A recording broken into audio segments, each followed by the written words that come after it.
5 minutes? Okay.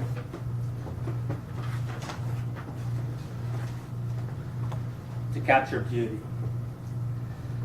A sunflower sat opposite me in a dark booth at the Thirsty Lion. Her lightly sunstroked face grinned and her blue eyes squinted as faded strings of cloud rode across her irises. Her left hand bore an owl ringed around a delicate forefinger. It clanked against the glass of blueberry vodka as she grasped its crystalline edges and placed the miniature green straw between 2 arid lips. She sucked it. The ice-laden booze flowed into her mouth to cool the sand upon her tongue. A sunflower sat across from me, and I saw myself reach for her hand, crush it with my lips, leave an IPA lipstick stain upon its silken back.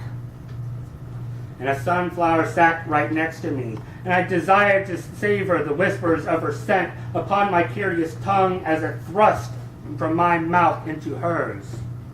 Or to sheathe her shoulders with my right arm to squeeze her skin to mine. A sunflower walked beside me, and all I wished to do was weave my fingers between hers and interlock a human tapestry of 2 as we walked down Southeast Ash beneath faded streetlights to her white sedan.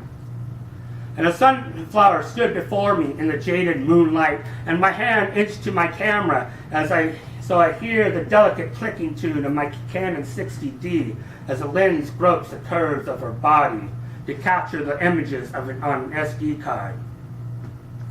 Or to just do anything but trepidatiously pat the tips of her dyed blonde hair as they laid upon her shoulder, or the accidental on-purpose bumps into her as we listened to the band in the overheated basement of the Doug Fir.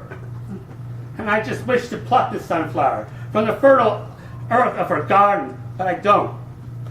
I just clasped my hands around her back in a hug, placed my lips upon her cheek, and said, "Good night." And she climbed into the car. And then I turned and walked away. I got one out here. It's called the erection. And no, it's not that. She looks up at me as the candle flames spark in the black trench of her Latin eyes.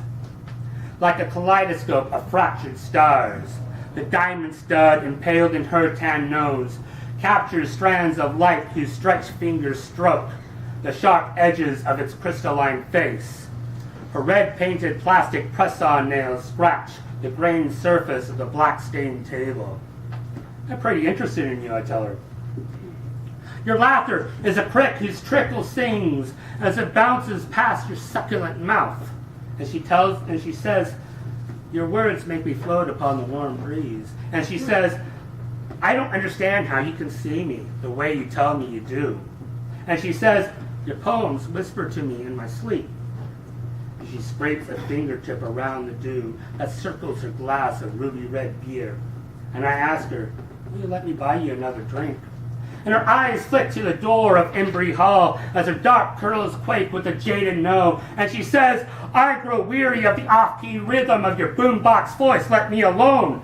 And she says, "I am tired of the bristles on your beard." And she says, "I am wary of you. You fucking creep me out." And she says, "Please, I just want to remain good friends." And she says, "God damn it!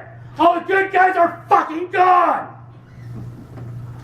And she presses her glass to her lips and drinks.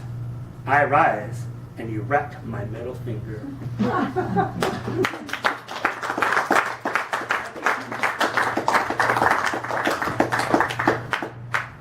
Thank you, Nathan. And our final feature reader for this evening. I thought at one point that I had met this man. The person who I thought was our next reader approached me at a reading and mocked me for the misanthropy and